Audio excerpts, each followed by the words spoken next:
Hi, good morning, good afternoon, and good evening, everyone here. It's always good to see you every Saturday. We are a family.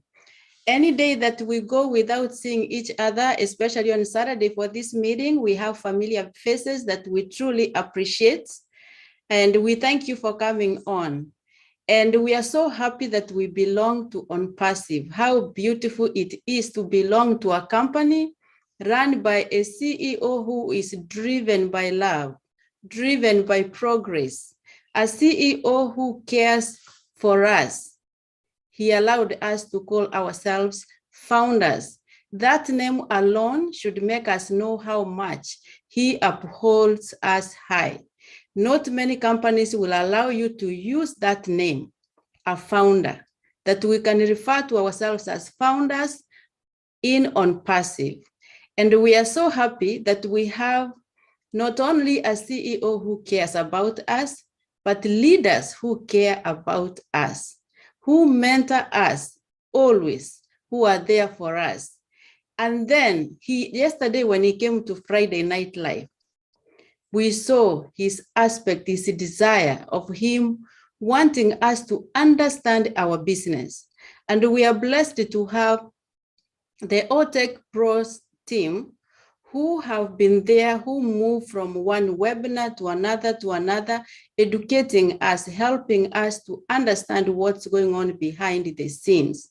And we can testify, many of us, that since they started speaking to us, we have come to understand the process that the system development goes, that we have even forgotten asking, when are we launching? And we are so happy that our CEO has created this company with the tech team that has viable products, a company that is set to leave a legacy, that we are in there, we are the first generation of ONPASSIVE. And after our time from this world goes, we're gonna leave a legacy to our children. So ONPASSIVE is a business of a legacy. And if you want to learn more about ONPASSIVE itself, you can go to onpassive.com. ONPASSIV is the company. But we encourage any guest who is here today, who is going to attend to this meeting, after we finish, go back, get back to the person who shared with you this link or who invited you to attend here today, so that they can help you understand more. And if you choose to be one of us, you are welcome. As our CEO said, the doors to founders are closing on the 22nd of this month. After that, there will never be a founder position again. And he said he's not doing this, giving us these 2 weeks to get more people in, but he is allowing us who have already seen the vision to finalize ourselves, make sure if we have anything pending, if we don't have access to our back office for some reason, because we forget passwords. He doesn't want to take us by surprise. That's why he has given us this chance for us to do that. So we thank you so much. Our OTech Pros today, we have Brother Collins, we have Brother Andy Parks in the house. We have Lynn, my co-host, in the house. We have our brother Madi Degamo, who is live streaming our meeting. Brother Vincent Ete has a family commitment. He's OTech Pro. Brother Oliver and Brother Bob were in OTech Pro's meeting, but they have commitments. So we appreciate them. And Lynn, I give back the ball to you so that you can introduce our speakers of the day. Thank you very much. Thank you, lovely Gladys. We appreciate you very much. Today, we have the honor of two big, prominent people in this business. First of all, we have Collins Mana, and second of all, we have Andy Burks. So Collins is going to talk about technical things. He's going to talk about the software development using the Agile Scrum framework. It sounds very technical, but believe me, when Collins is over and done with this topic, you're going to understand what Scrum is about. It's really very interesting. He's also going to talk a little bit about security, the laser internet technology, and compliance. Just a little bit, he'll touch upon those topics as well. And then we'll have Andy Burks, who's going to speak. And Andy Burks is a longtime founder in ONPASSIVE, and many of us are familiar with him because we see him on the corporate webinars. And he talks about the numbers. He's called the numbers guy, but he also has a strong sales background. He has many years of sales behind him.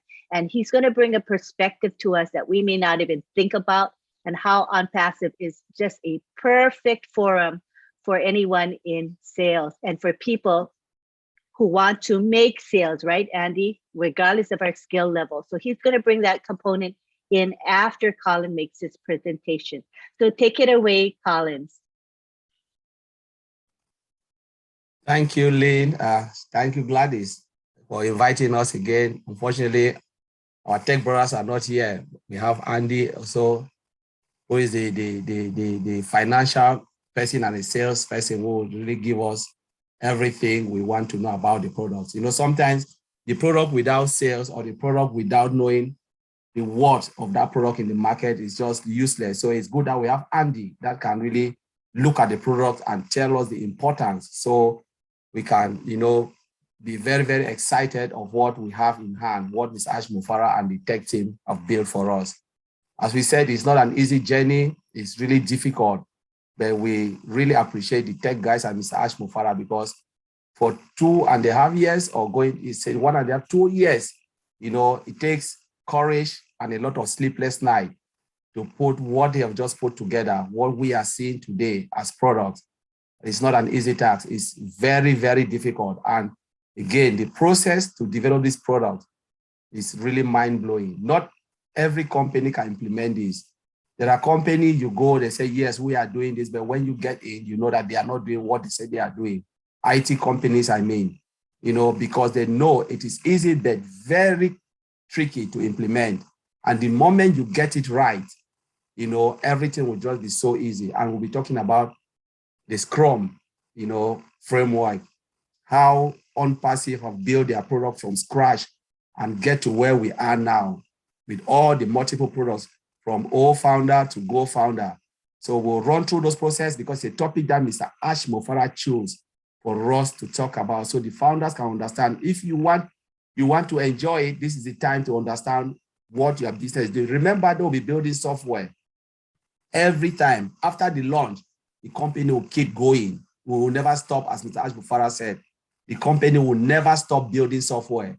They will build and build, as Gladys said, until we are dead and gone, and generation will come, they will continue to build, you know. So I'll just read the topic before we go, and, you know, it's better to know what Mr. Ash Mufara said, had in mind for us to talk about.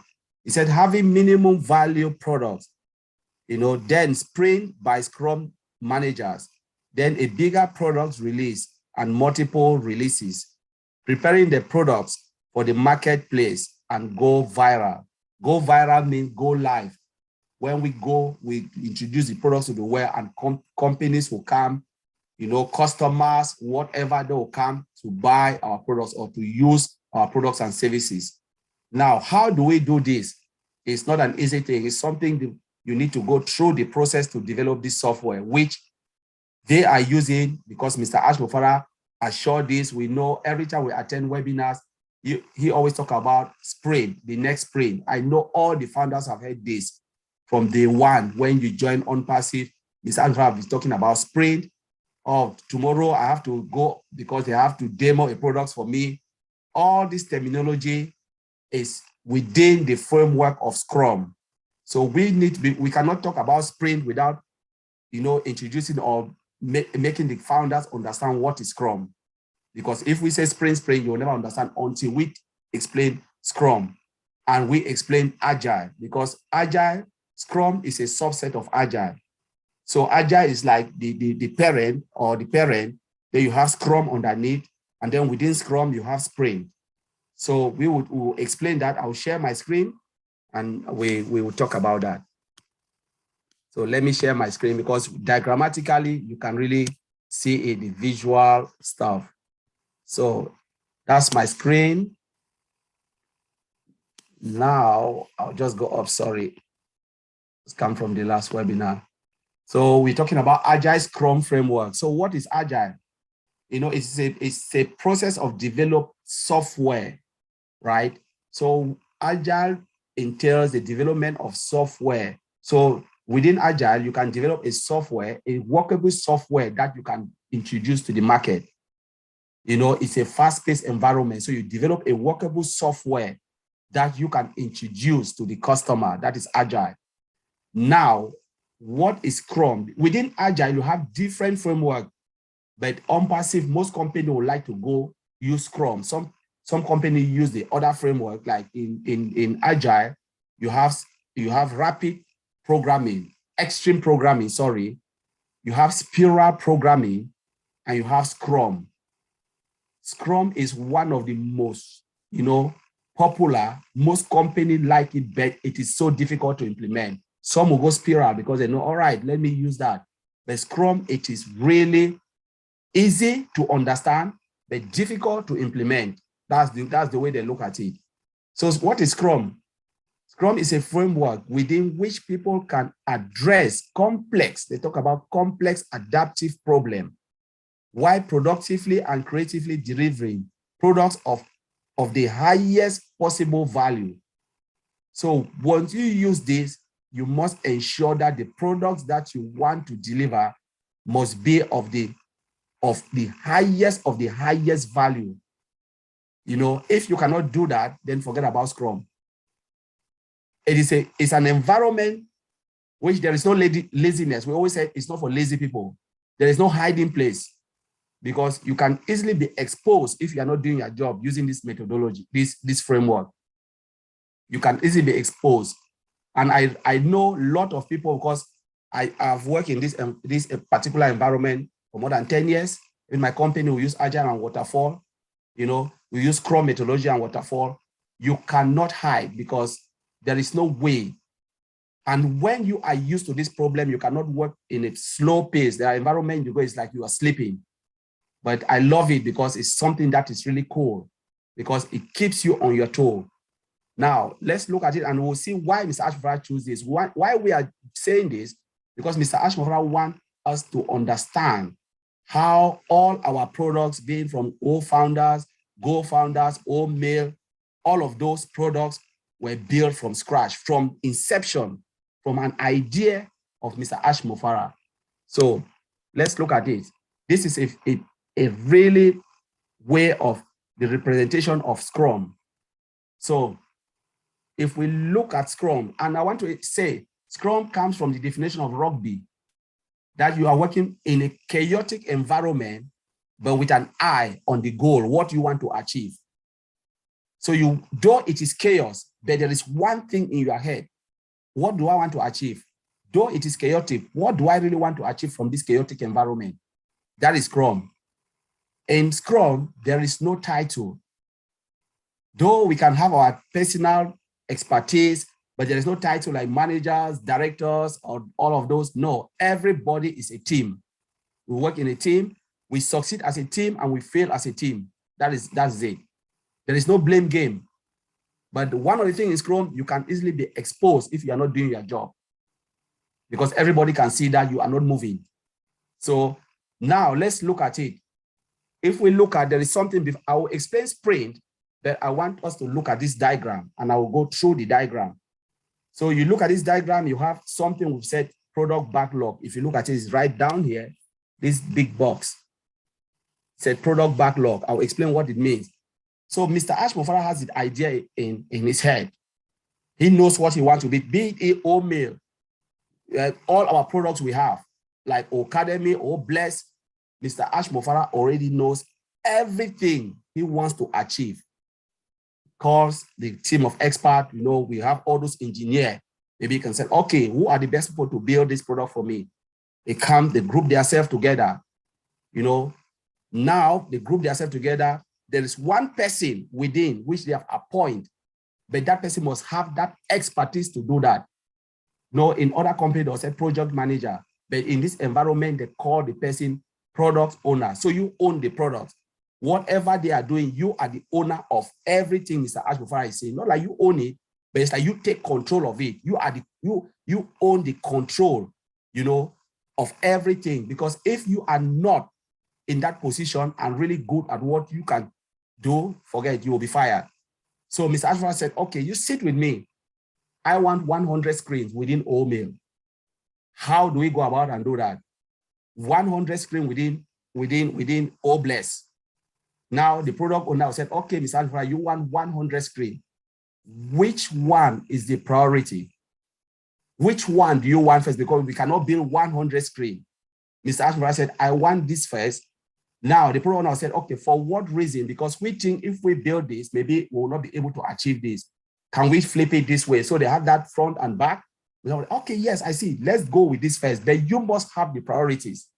So the product backlog is the idea of Mr. Ashmofara, put sorted in the order of priority, what we need to achieve within the whole development of that particular product. Say, be it OMail, be it Academy, whatever, both the physical and the digital products, it goes through this process. Now, after they've discussed all of those things, the product owner will come now, come with a collective people called engineers.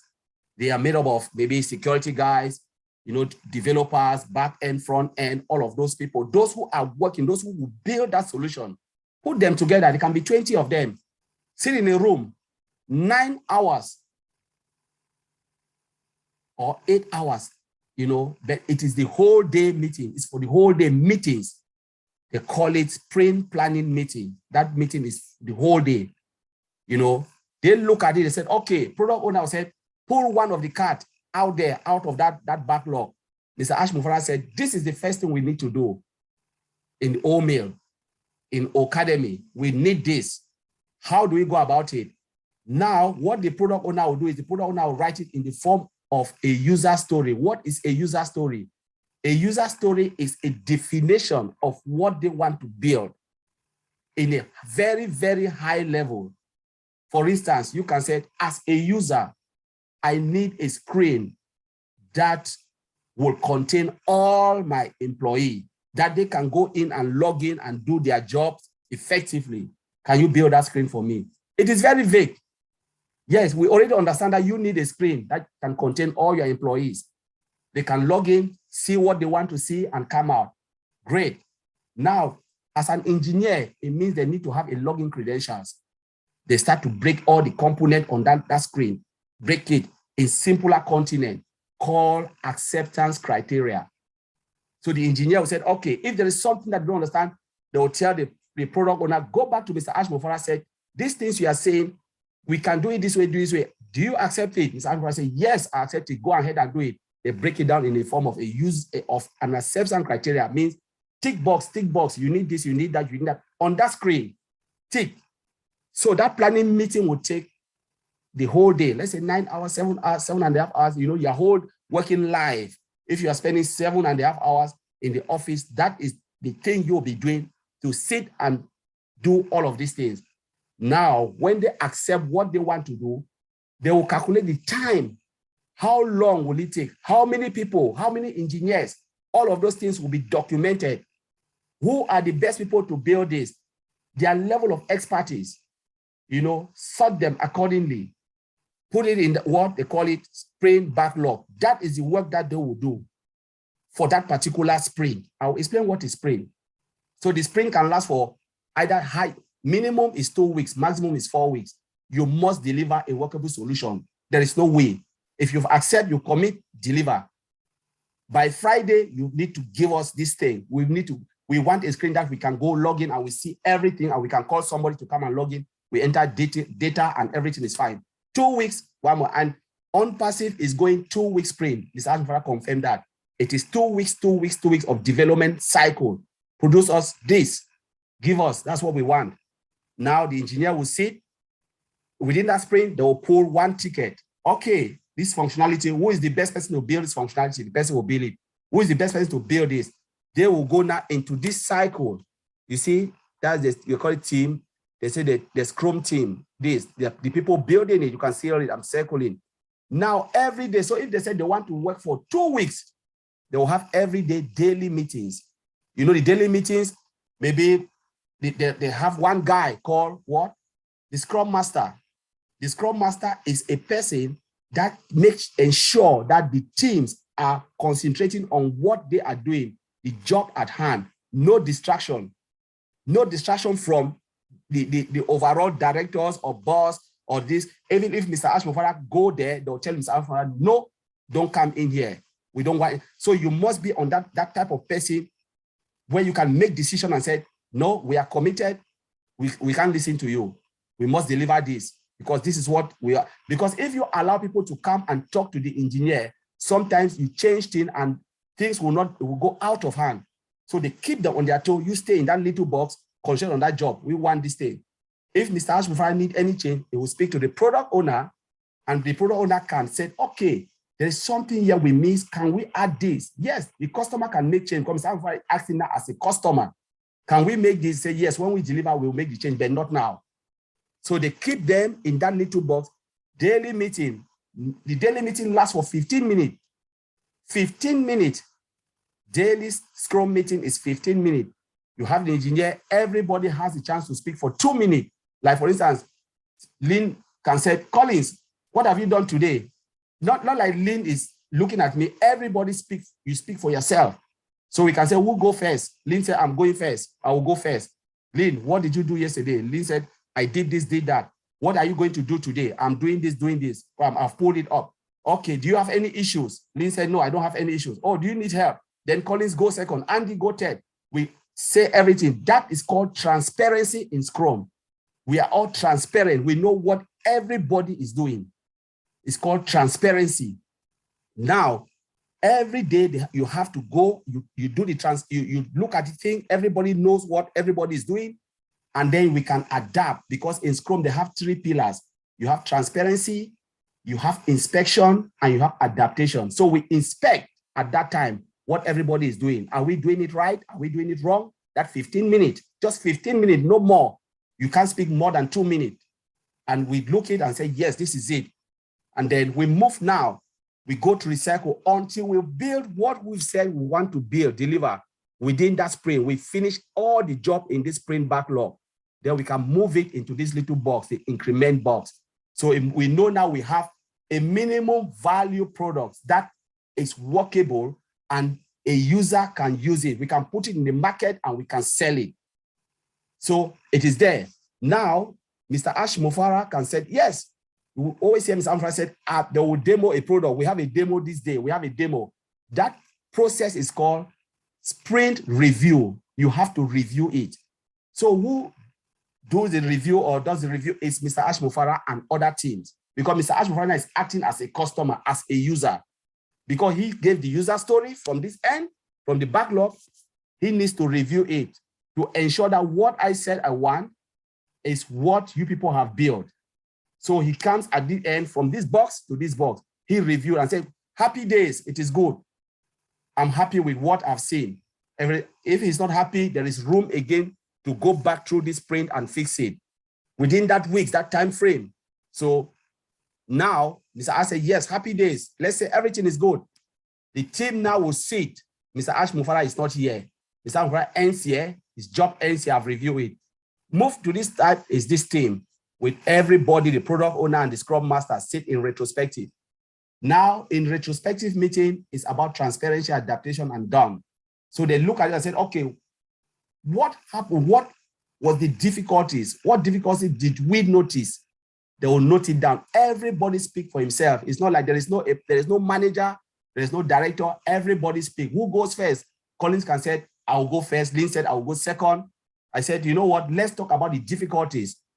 In my area, I can say, okay, as a QA, this is what I faced. I had these difficulties and this, and we couldn't do this because of this reason, but we overcome it.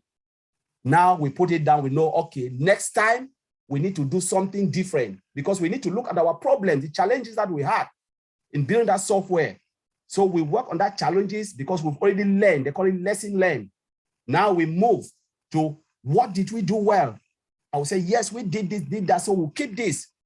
So what did we not do so well? We said all of these things we didn't do so well. Do we need to keep it or trash it and do something else that can move us as fast as possible? Work on that. You know, he said, okay, what if we refuse to do this? What will happen? So now we are looking at the future. Maybe we'll hit a storm. We said, no, we don't want this, because if we do this, we'll have blockage and it will have a lot of problems. Now we said, okay, what are the sunny days? All the future, good, we put it. We can say now, within that, in retrospective, we want to define what it means by a complete solution can be delivered to the customer. We said the definition of done. When you said a software is done, complete, what do you mean by that? Every member of the team will give his own definition. For instance, developer will say, when I develop my software and I test it, unit testing is done. Wash my hand off, happy days. Now I will say, okay, when the developer transfer that software to me as a QA, I test it 100% or 90, I can't say 100% in QA, there's no 100%, 98% free of defect, happy days. Now, the next person will say, when I deploy it, there's no problem to the other environment or live environment, no issues, happy days. Mr. Ashmufara will come and say, because he is a customer too, he said, when the product is in the hands of the customer and they are satisfied, happy days. Which definition do we need to choose? Mr. Ashmufara definition. That's the definition of done. So every time you are in the team, you want to hear, ask the leaders, those who are the directors of this, what happened? Is the customer happy? Yes. Are they happy with our software? Yes. Happy days, done. We are done, complete. So that's the definition. So you must define everything. As we said, Scrum and its time box. So review meeting is about 90 minutes. Retrospective is 90 minutes. So everything is time box. Now let's look at the definition of sprint. What is the definition of sprint? A sprint is a set of period, is a set period of time during which specific work has to be completed and made ready for review. That is sprint.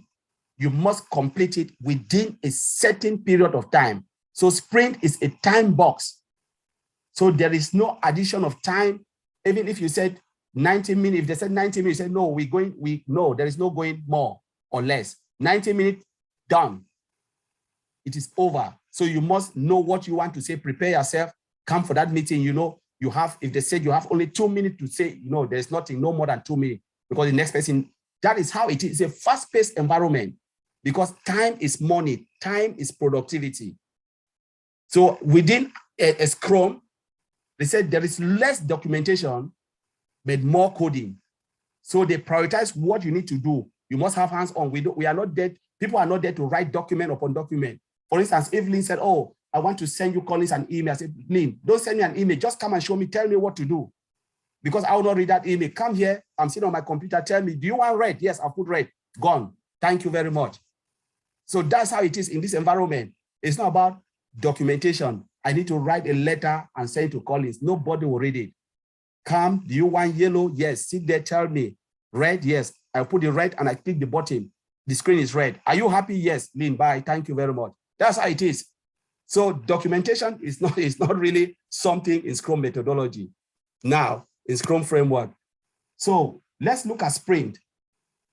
What is really a sprint? It's a cycle of development and testing.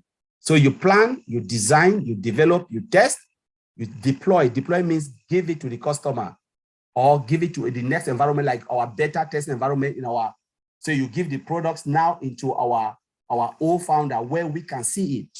And then Mr. Ashmufara can review it and say, wow, this is great. And if Mr. Ashmufara is not happy, before they even show it to us, Mr. Ashmufara will review and then click a button, all of us will see it. Happy, then move again to the next one, launching. The launching is about going now to the well. You push it to the well where the customers will see it, the third eyes. That is the launching. And a sprint, like one circle, the minimum, as I said, is 2 weeks. Maximum is 4 weeks, not more, not less. And you can move to the next development. Sprint 2, you develop 2 weeks, you move. Sprint 3, 2 weeks, you move. And that's how it is. And let's look at the value, sprint value. What is the sprint value? They said, one, work in this environment, you must be courageous. So you must be courageous to take complex problem, really tough problem, break it down, build it, and then give it to the customer. You must be courageous to do that. 2, you must be focused in your job. There is no room for you to sit being distracted. No, you must be there. Your head must be on what you are doing. 3, you must be committed. You know, commitment is the order of the day. If you're not committed, you are fired. Respect, you have to respect your colleague. Treat your colleague as equal. No harsh word, nothing, no blame game. You know, we work as a team and we fail as a team. We succeed, we celebrate, we fail. No, there's no blame game. There's just lesson learned in Scrum. Openness, if you cannot do it or you are tight, be open. Said, you know what, I'm stuck here. Please, can someone help me? You must be vocal in this environment, because the moment you say yes and 2 weeks gone, they come back and check you are not moving, you are out of the door. There is no say, oh, please, I'm sorry. There is no, because sorry, this customer will not tell us sorry. The customer just tell you, I'm done with you, you know, and that is the Scrum. So in this particular process, we're talking about building minimum value products. Then what will happen? Once you build, it's acceptable in the market, then you add, as Mr. Alpha said, stocking the code. You still go back to that cycle, develop until it becomes full-blown product. Mr. Ashmofara told us that our old mail, there is no way they can compromise. You cannot compare old mail with anything. That's a full-blown. And then what will happen if we go to the market? They will start to have multiple releases on the products, because you cannot end there. If not, your competitors will meet you. They will build their functionality and they'll add more. So we are 10 years ahead of the game. Mr. Ashmofara already know what will be added on old mail and all the other products to make sure we are still in the market. Nobody can beat us. That is the multiple releases that will be coming after we are already in the market. Now let's look at the security part. With all of this, building this solution or building any product from scratch, the product must be secured. For instance, database security, penetration testing. You need to go in and make sure, hack it. You know, there are people who go in, try to hack the database to make sure the database can withstand vulnerability. You know, all of those things they have to test. You know, they have to make sure the code is secure. Encryption is there. Encryption is about, when you look at it, it's about special characters. You cannot even look at it from end to end. The moment you type your password, if you look at it, password is what, ... From that moment, go right into our database. Everything is hidden, so nobody can get it. That is maximum security. You know, everything. You have security license.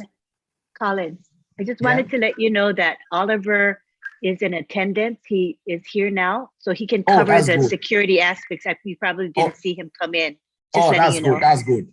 That's good. So Oliver can take that security. I was just hitting that part, but Oliver can take it because he's the security guy. He can take it. So, and Oliver can talk about the compliance as well. So, great to you, Oliver. Thank you. Thank you. Thank you, Collins. That was an excellent presentation. And, you know, when we look at the Scrum values, I just find it very interesting because, you know, personally, I think that the way ONPASSIVE is and how Ashmofara is, those Scrum values fit Ashmofara himself as well as the company. The values of courage, focus, commitment, respect, and openness. I think those Scrum values apply to our company and our CEO. So I thought that was really fitting to say. Thank you very much. As you know, you talk about Scrum being a sort of a chaotic framework. However, I think we might want to call it a controlled chaos because, you know, chaos is expected within this framework. And it's one of the strengths of it, because with this chaos comes in an opportunity to address any issues or problems as they occur. So I think the Scrum framework is what I call controlled chaos, not chaos in a negative way. Would you agree, Collins? Okay, I just wanted to add on to that. Yeah. A positive kind of chaos. All right, yes. Okay. Thank you so much. Now we move on to Oliver Fonte, whose specialty is security, and he's also going to talk about compliance and laser internet technology. Take the floor, Oliver Fonte. Yeah, hi everybody, good day. And I want to say it's nice to be here.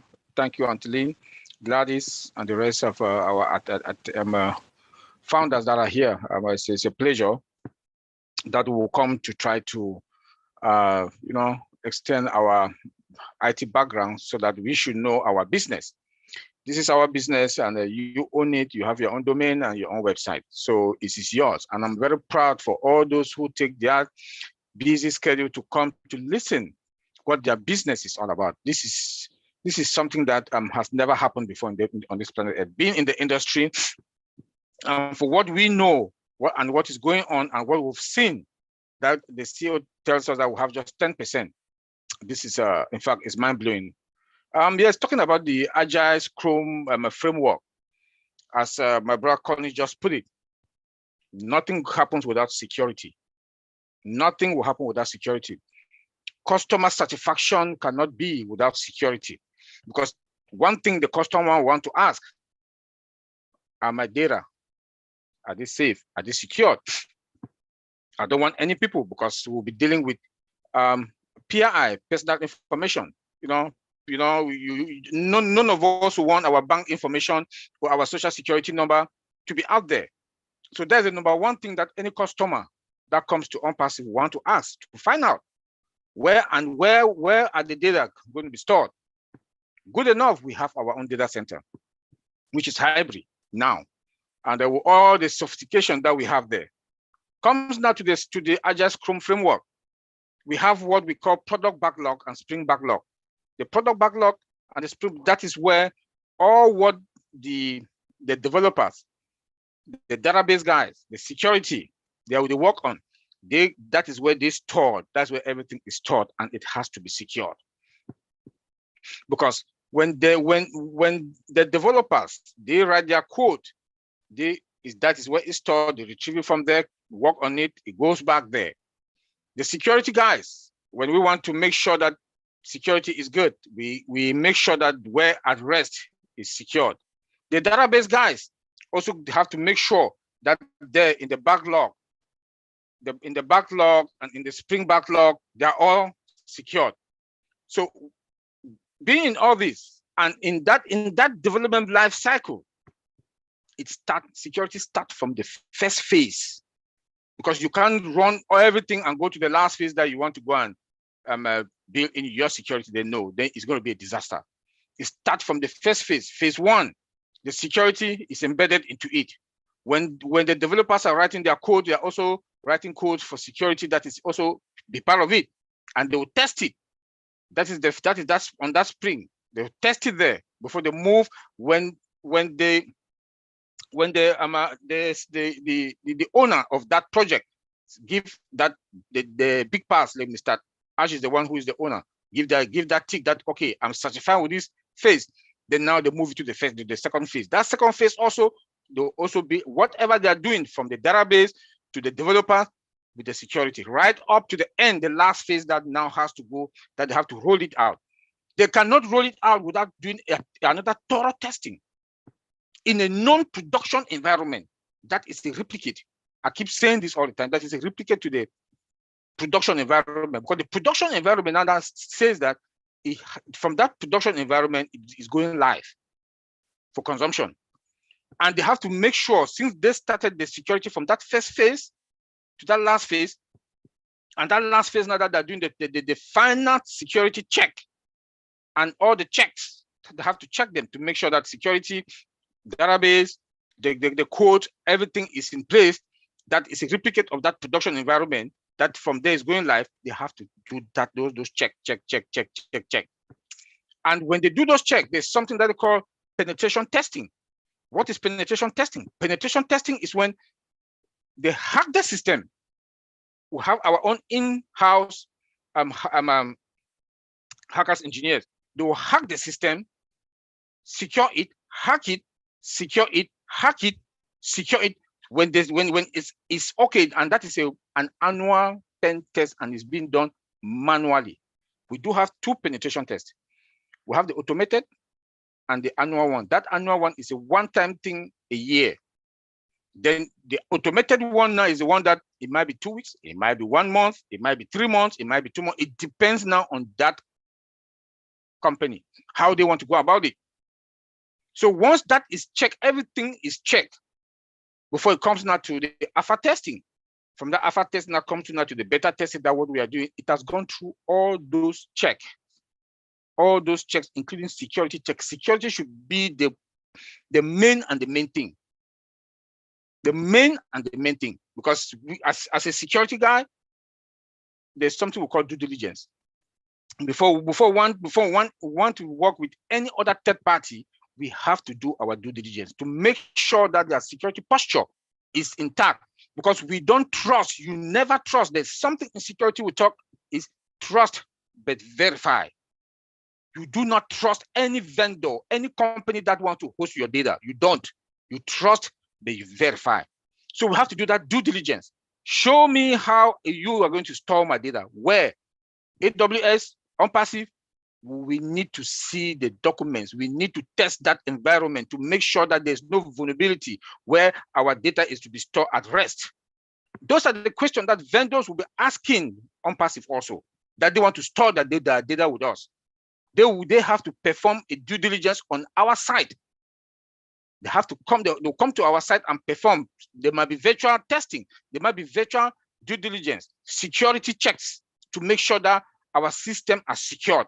They will do it. So we have to make sure that we fortify, of which we are above level. ONPASSIVE, for what we know, what the CEO has been telling us, and what we were picturing also, we are at the top of the game. We are at the top of the game. Coming now to the Scrum, Agile Scrum methodology, that 8 days that they are doing the final checks, the security also should be there, you know, and they should make sure, and in our environment, they have to make sure that there is no vulnerability. You can't give 100% that there should be no vulnerability, but at least to some certain level, because in security also, we don't give 100%. Never, never. I don't care how you say your system is, we never give 100%. And it should be 98, 97, 80, 50, because you cannot eliminate all threats. You cannot eliminate all threats. That's why there's something we call residual risk in security. Residual risk is that you've checked the system. There are some risks that we cannot eliminate, but we can deal with it. That's what we call residual risk. We can deal with them, but we cannot eliminate them. But we know that they are there. Those are the risks that we have to know about.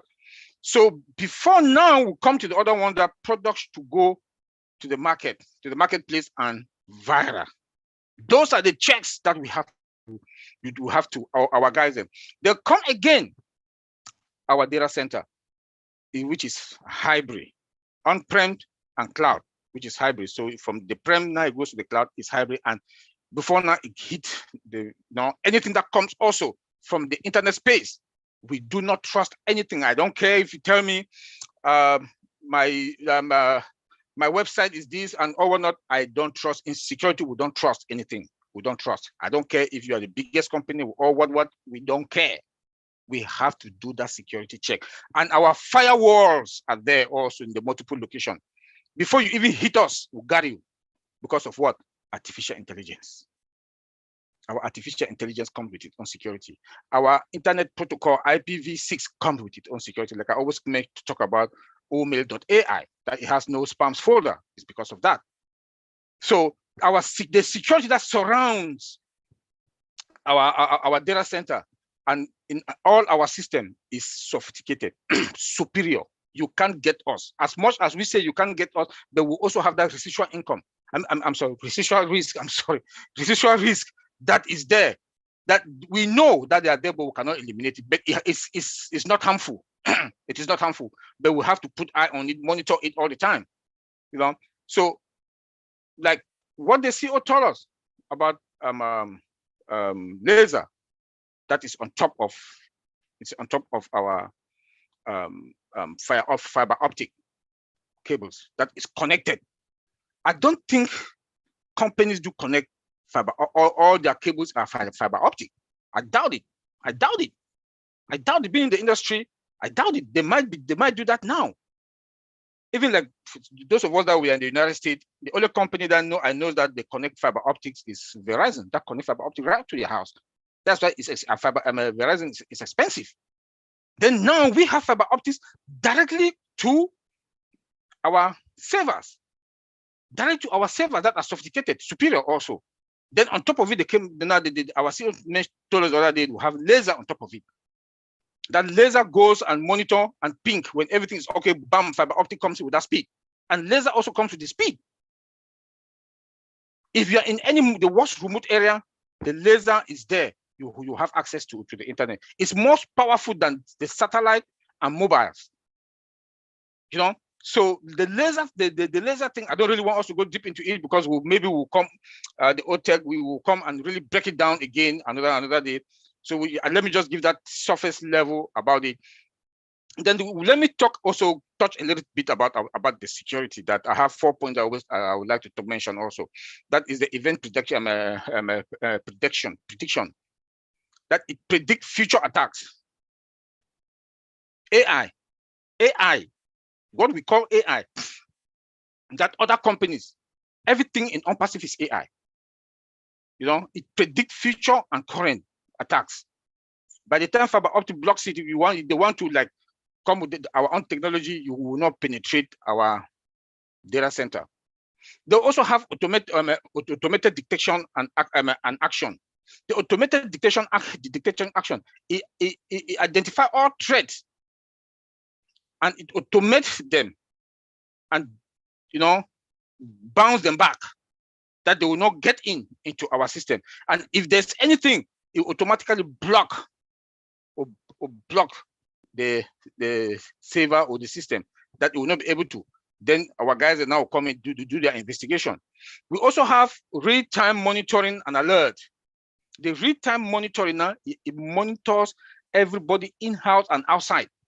You know, the worst people are in-house. Tech guys. The most dangerous people are those that are in-house. Some might be ignorant. Some might, maybe they say, okay, you have 2 more weeks to leave. I'm sorry about that. Maybe you have 2 weeks to leave that company. And they fire you. They fire you. And you have access. You have a lot of access. You can cause damage. So with the AI will automatically start monitoring that person. They might also take some privileges from you so that you will not have access to some certain critical data. Then the other ones that you have access to for that 2 weeks to have the AI will start monitoring you. You want to cause any damage, they just block you immediately and they cannot tell you that you should leave. So you have other ones that is phishing. You might not know. Like one other company that I worked there was one lady in the finance department. They sent her phishing emails. She went and clicked that emails. And the whole company was taking ransom. The whole company was taking ransom. That's why I keep telling people now that we are going into this phase that the molars, money will be involved. You have the bad guys that will be targeting us. Do not click when they send, you see any email that you doubt it, even if it's from your mother, your father, your who. Do not click on any link. Take your mouse on that link. Take your mouse, just go to that link. If you see the numbers, know that it's wrong. It's a phishing one. But if you see the content, if you put your mouse on that link, you look at that content.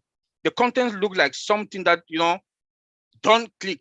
If it's your mom, your dad, your brother, your sister, call. Did you send me any email with the link? If they say no, just delete. Delete. Because when you click on that email, they've taken you ransom and they might take some of us. Or anybody on your network, on your contacts, is also ransom. So we should be very careful. We should be very careful on that. Another one is the robust data controls. The robust data control also do filter all bad guys that are coming in, monitor them also, and block them in case of anything, data breach. That's another big one, data breach. They can come through or one of us and they'll get us. So that's the robust data control that we have, that also that AI comes with. So you can see how sophisticated our system is when it comes to security. The CEO has invested money because security is not that easy. It's not that easy. So I will leave it there, and Angeline, take it from there. Thank you. Thank you very much, Oliver. That was a great overview of security and compliance. And the laser technology. Thank you very much. I know it is a those topics are broad and extensive, but given our time constraints here, we can just cover the surface, but enough to just know a little bit. Thank you very much. At this time, we would like to bring in Andy Burks. Andy Burks is a leader in ONPASSIVE. He's a founder, very committed. You see him on webinars such as the corporate webinar for guests. He is the numbers guy. But did you know that he has a sales background, many, many years of sales experience, and he's going to bring in a perspective that we may have not thought about before.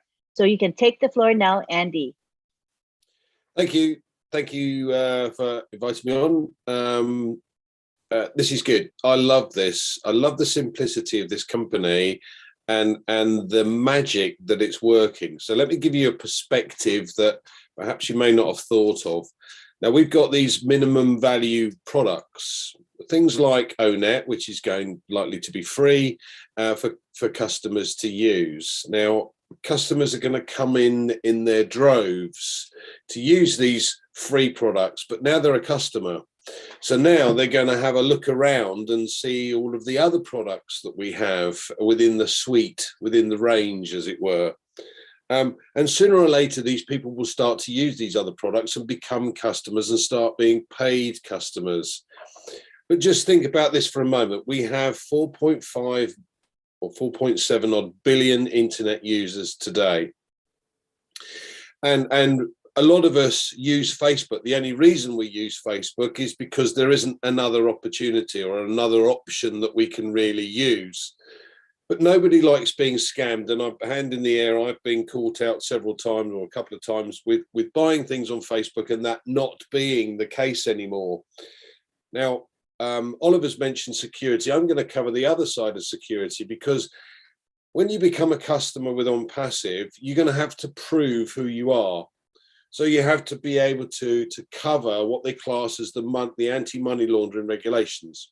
Now, the reason everybody's going to have to cover that is because sooner or later, when a customer comes on board, he may wish to become a reseller, because he will see in the top corner, you can have the money out of this wallet, Mr. Customer, if you click this button to become a reseller.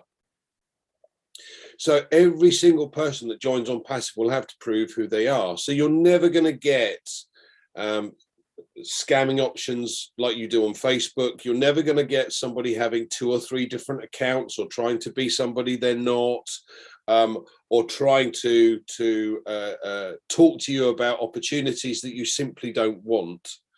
Crypto being a good example. Every time I say yes to a friend, the next thing I get bombarded with crypto. So this is interesting. Every single person that comes on board to use the new alternative becomes a customer of ONPASSIVE.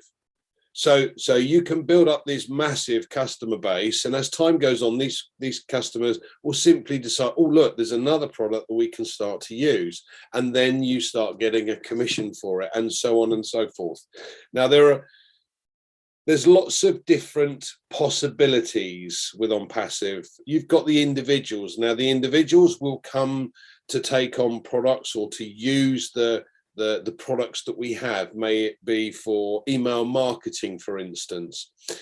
And there are 2 alternatives that I can mention. One's called Aweber, another one's called GetResponse. And as you add to your email marketing, you have to pay more and more per month to use that particular product. Now, just think about this. If they come on board to use the ONPASSIVE email marketing, first of all, you can't spam anybody. So your email marketing will go straight into somebody's inbox. But secondly, if they've got that little box in the top right-hand corner that says, Mr. Customer, you can have this money in this wallet if you click to become a reseller, who in their right mind would ever leave, because now they're being paid to use the products? That's an incredible system, and so powerful, because customers come on board, they're never going to go. They're never going to go anywhere. We've got far superior products that do have far more opportunities than this bit there and that bit there and that bit there. And talking of that, you've then got companies. Now, companies are going to come on board probably to start with, things like the likes of Adidas or Nike, for instance, will come on board specifically for the specific targeted traffic. In other words, we know, or we're well aware of the Google click, click per pay-per-click, or Facebook pay-per-click. This is haphazard marketing. This is not specific. What ONPASSIVE has been able to do is achieve specific targeted traffic. And so companies are going to come on board to get customers. Ash is going to take these guys on specifically for the marketing. But think about it. If a company like Adidas is paying 30,000 a month just for its marketing or its advertising, and that's pay-per-click, which is haphazard, and you may get 1 in 10 or 1 in 20 or even 1 in 100 customers that come on board to sign something up. If you've got specific targeted traffic and your return on investment is 30 or 40%, because customers are specifically looking for a trainer that Adidas have to offer, the cost, it not only goes down, but the profits from ONPASSIVE's point of view get shared with all the founders. So now you've got individuals and you've got companies that come on board specifically for certain things, certain types of things.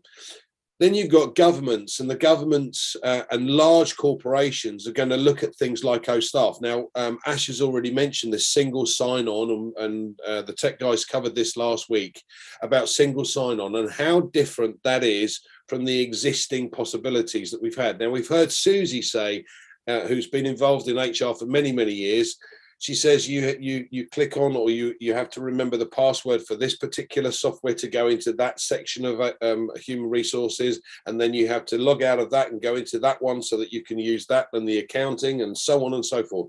So you've got all these different passwords that you've got to remember. Now that's time consuming. So from a government perspective, the government is going to use these, or large corporations are going to use this. It's going to save them masses and masses of time. But here's the kicker. The government takes it on board to use it, and it says to their employees, look, we need to have weekly meetings, so we need to use OConnect. By the way, Mr. Employee, you need to click on this, and so they become a customer. So all of a sudden, the government themselves are creating customers within their time, within their framework, purely to be able to use the suite of products that we have for their employees. And it doesn't stop there. So large corporations do the same thing. Now, I've been in financial services for many years. So taking an example of an international offshore brokerage, we have consultants all around the globe. We have regional managers all around the globe. We have country managers, in-house managers, area managers, etc. So if you had a system where you went to the company and said, look, we've got this opportunity, you can do these Zoom meetings with all of your managers on a regular basis, and touch base, keep in touch with them. And the managers then become customers for the company. The managers then explain to their consultants, listen, guys, we need to be able to use OPIA to be able to communicate on a daily basis. So why don't you use this software as well? So they become customers. Now, in sales, particularly in financial services, if you see 10 people, 2 will always say yes, 2 will always say no, and it's the other 6 that you can potentially convert. But actually, we could have 10 potential customers with ONPASSIVE without even batting an eyelid, because, Mr. Customer, I'm going to do a video conference with you to run through your particular financial situation. Please click on this link to use this software. Now they become a customer. They may not now, but they're now keyed in or linked into that particular consultant. So if a company, for instance, certainly in financial services, has got 20,000 orphan clients or not being looked after clients, every single one of those could become a customer. Now think of this in the larger picture. We've got 4.5 or 4.7 billion potential customers here, and we're 1.3 million founders today. We anticipate taking on over 100 million customers in just our first year. And Ash made it clear that the data center is going to be set up in order to be able to take on board over 1 billion customers in its first year. But can you see how this could go viral very, very quickly, just purely for introducing the minimum value products to other people. Wow, is all I can say. Wow. Thank you, Lynn. I hope that helps. That is mind-boggling, Andy. Mind-boggling. Think about the volume that this company is going to be doing. Huge volume. It's all about that. I know Mike Ellis has always talked about volume and value, and that's what ONPASSIVE offers the world. So thank you for that perspective. And we'd like to ask you a quick question, and then we're going to wrap up. Andy, what is the difference? One of the attendees here today wants to know the difference between a customer and a reseller. If you could say that in a couple of minutes, sure. Please. Okay. Well, we as founders are founders today, but when we launch, we are going to have to become resellers. Now, from a customer's point of view, as I said, if you take a customer like an email marketer or an affiliate marketer, for instance, and he comes on board to use the email system, he's a customer. Today, he's a customer. But when we go into our back office, we'll have this little button that says click here to become a reseller, and you'll know what's in your wallet because the wallet will show and keep giving you notifications about what money's coming in. Now, as a customer, the customer will look at it and go, hold on a minute, there's a little wallet in the top corner here, and there's a button there that says, if I become a reseller, I can take that money out. So we're going to get lots of people come on board as customers initially, and if they actually look at the suite of products over a period of time and realize that they can get paid to use the products, they could click to become a reseller. Now, all of us founders, as I said, will become resellers.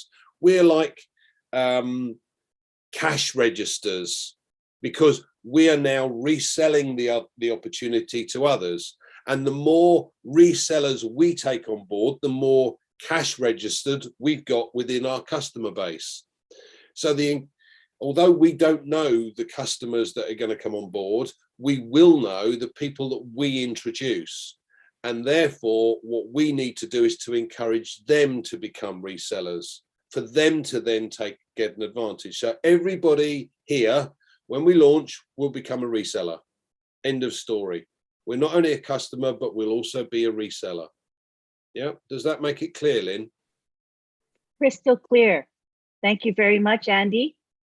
Now we take it back to Gladys Nyaboro, our co-host, to wrap it up for us. Go ahead, Gladys.